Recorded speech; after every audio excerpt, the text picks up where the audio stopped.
You're right, guys, and welcome to the latest episode of Muscle Owl Talks. I'm here today with Michaela and Zoe, and we're going to talk about flying as a disabled person, and how your experiences have been, and how can you have the best experience, really.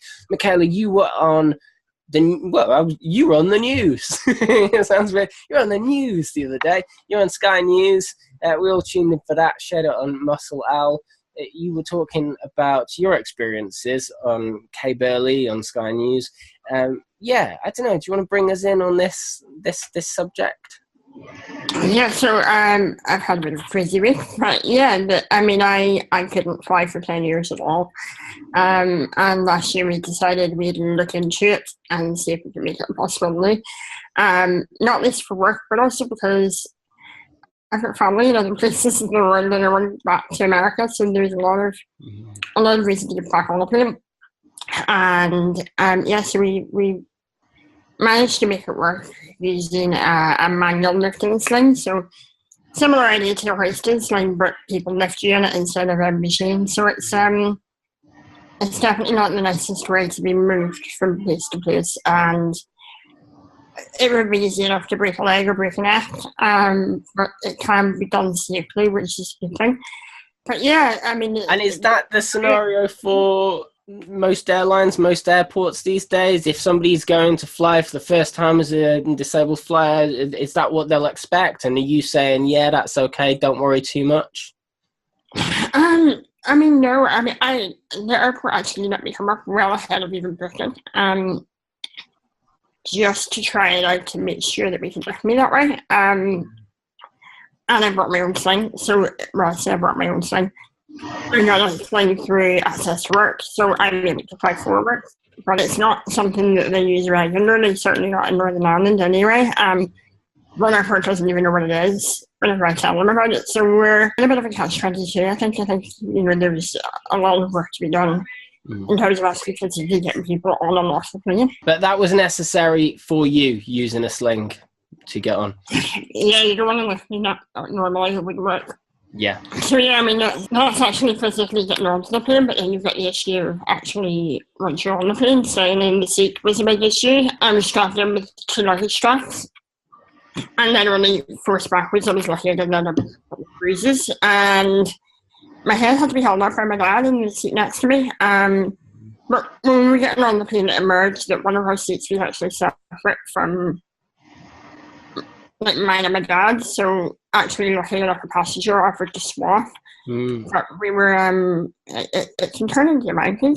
We were just really lucky that we had people willing to swap. The next time we flew, I broke the seats. It wasn't something I could take the rest of because I needed a person at each side of me physically to restrain me and keep me upright. Yeah.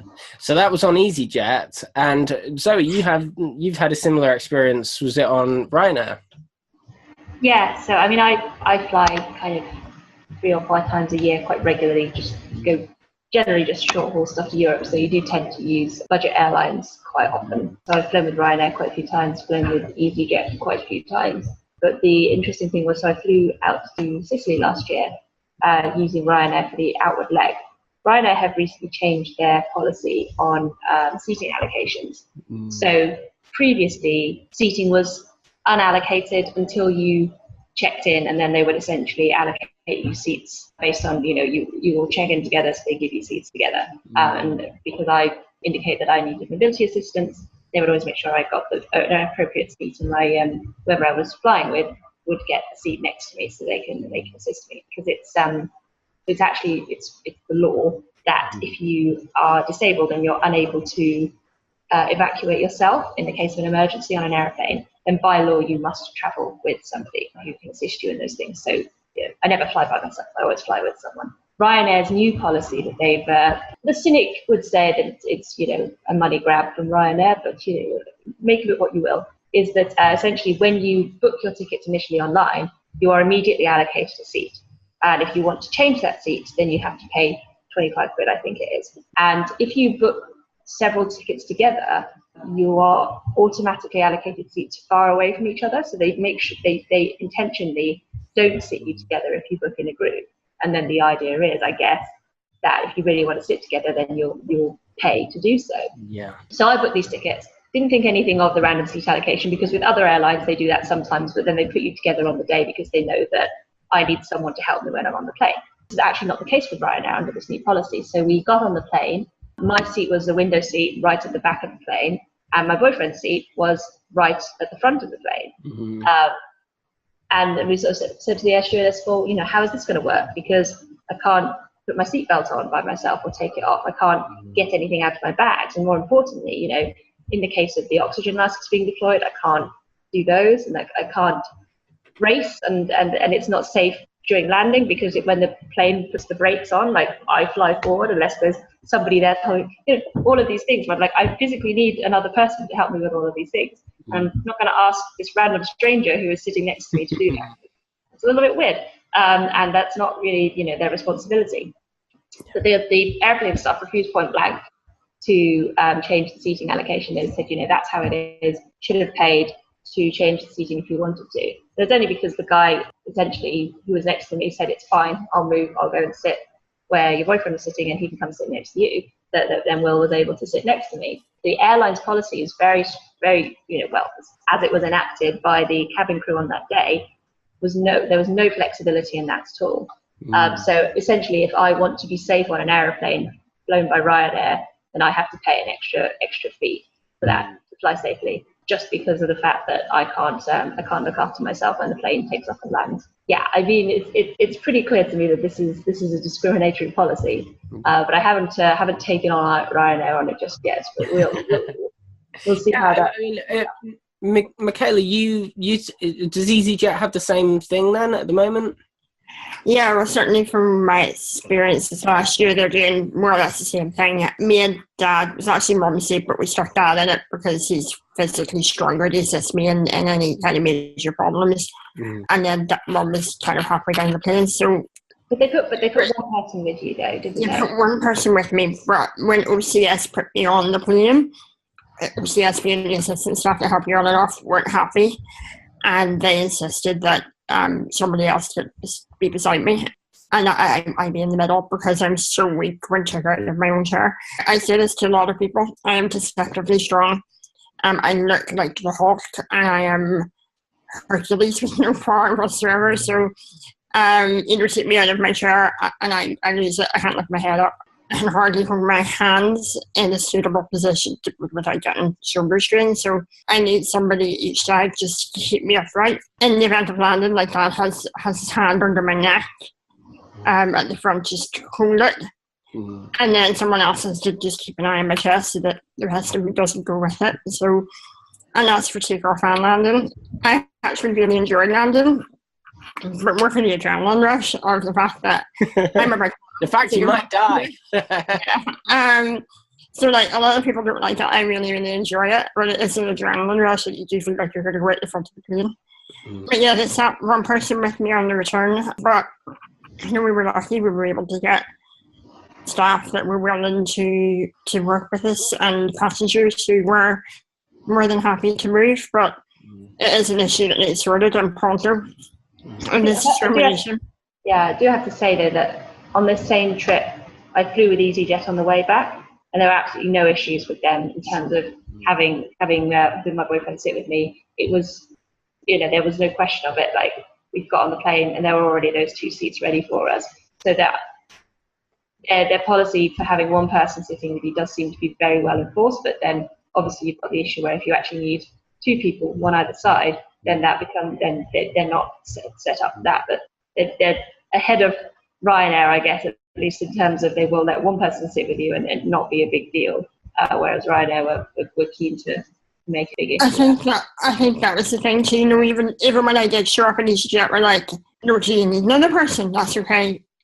I'll seat number you, and then they went to look for someone sitting solo to move. So it did work out actually quite well, and they were really, really helpful. And the passengers, I have to say, were really helpful too. You thank your lucky stars the day you get a passenger that says, "Oh, it's all right, I'll move." There's a rare gems in the world, unfortunately, and to the passengers that moved, thank you. They make our lives a lot easier. Yeah, I feel like there is. I mean, these things are clearly set up by Ryanair because, in general, people don't need to sit together. It's a choice, and that's just a leisure choice that people will pay for a little bit extra, you know. So I think there clearly needs to be a clear definition between people who want to sit next to each other because, oh, it's my mate, I want to sit next to him, and this is someone who is also a carer to me or also needs to give me assistance. And just like you would get a pass to go to the cinema, there should be a pass to be able to, okay, you can tick that box for free if you have a disability. And I think there's almost a difference as well in the way both you guys need assistance. And I think that, you know, maybe it's the easyJet versus Ryanair, easyJet seem easier or whatever, but I feel like maybe there's that discrimination there as well to you, Zoe, perhaps because you don't need the huge level of assistance that Michaela does need. Michaela, as you were saying, you go on a plane, you have your ventilator with you as well in case you need it for breathing, all this equipment. I feel like, you know, perhaps it's also that thing of when someone very obviously has a disability and a health need, everyone steps out of the way. And then when it's just someone who uses a wheelchair and it's like, oh, we'll help you put your seatbelt on, love. No need to worry about your boyfriend sitting next to you. You know, I think perhaps there's that difference as well that people need to look out for and really understand why it's a necessary thing. I don't think I've ever been described as having a non-obvious disability before. It's very... It's a bit mad, isn't it? But, yeah, I mean, like I've seen that even like with me and other people that when you look stronger than you actually are, it nearly makes it really difficult to argue for and advocate for the support that you actually need. I think, Zoe, that's probably what you've experienced a little bit of. They look at you and they think, yeah, you'll be fine, but actually they don't understand the reality of it. You must have had it before a lot of the times, you know, when people go, oh, can you walk out of your chair? You know, or things like, you know, I've had it with Andrew, you know, all the time, and people just expect maybe there's just something, maybe you've just hurt your ankle or something like that. I think there are particularly because perception, aren't there? When I travel, I generally use a manual chair rather than an electric one because it's, number one, because of the many issues there are with taking electric chairs on airplanes, but also when you go to other countries, if you can use a manual chair, it just kind of opens up quite a lot more things for you. You know, you don't have to worry so much about drop curves and ramps and things. Manual chairs are a bit more flexible. So I do generally tend to use a manual chair when I fly. And the difference that makes in terms of the perception of what I'm able to do is massive, because people relate manual chairs to people who are sort of temporarily disabled or disabled in a much more minor way, you know, can transfer themselves or can get out and walk a few steps. Whereas in the electric, don't need their boyfriend sitting next to them on a plane. You know, strong, independent woman and all that. But in the electric chair, those assumptions aren't there. People assume that I'm, you know, proper disabled, like, look at you. So that does make a difference as well, I think, in terms of what people expect when they see me getting ready to board the plane. It's like, okay, she's a manual wheelchair user, and they kind of equate that to, you know, old lady in a manual wheelchair who's a little bit doddery, but actually can take someone's arm and limp onto the plane. That's just not the reality. So there's a lot of the thing is people make a lot of assumptions, and they kind of have, you know, you have, when you book assistance on an airplane, there are like different codes for how disabled you are, and you have to pick which code applies to you, and you know, that's it. That's kind of, and it's very basic. What kind of help do you need? There's not really much nuance there, and there's no opportunity really to express exactly what you need in anything other than I am this type of disabled person, or I am this type of disabled person. But even in the highest category, there's so many options that they can use. Exactly. And the lowest option by standard, and I'm like, nope. Not happening. So I actually follow up with an email going, I am PRM, I need this, and this the codes that they use. So I mean, you end up learning a new language when you start to fly him. But I mean, it should just be as simple. Like, if we're looking to how do they fix this problem, for me, it's just as simple as when you go to the cinema and you say, yeah, disabled seat, then it's like, okay, yeah, so you get a carer seat as well. And, you're not asking for a free carer seat on the flight. You're just asking for the care, to be able to tick a box to mean that you can select your seat and not have to pay for that choice. And I think that's just an obvious thing that should absolutely be done. The next thing they're going to start doing is putting us in the emergency evacuation seats, and we can just pay to get out of them. We're not allowed to sit in them because we can't help in the emergency evacuation. So that's the next thing that I see happening. Don't give them ideas, Michaela. Yeah, don't be doing that. It won't come down right with us. But I mean, I think flying in general is such a big thing. There's a lot of preparation that goes into it, and anything that makes it easier when you're on board makes life so much easier. You have no idea. There's a military operation either end. Zoe, do you want to lead us out?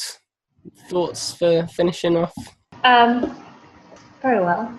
I think, the thing is that flying is becoming very accessible to a lot of people in terms of the price and the frequency of flights, and it's just so easy now for people to hop on a plane and go to places. And I think sometimes that comes at the expense of people like me who have additional needs and can't go completely no frills. So things like this Ryanair policy, they're trying to make flights cheaper by cutting costs, or finding additional ways to raise revenue, which I understand, that's how businesses operate.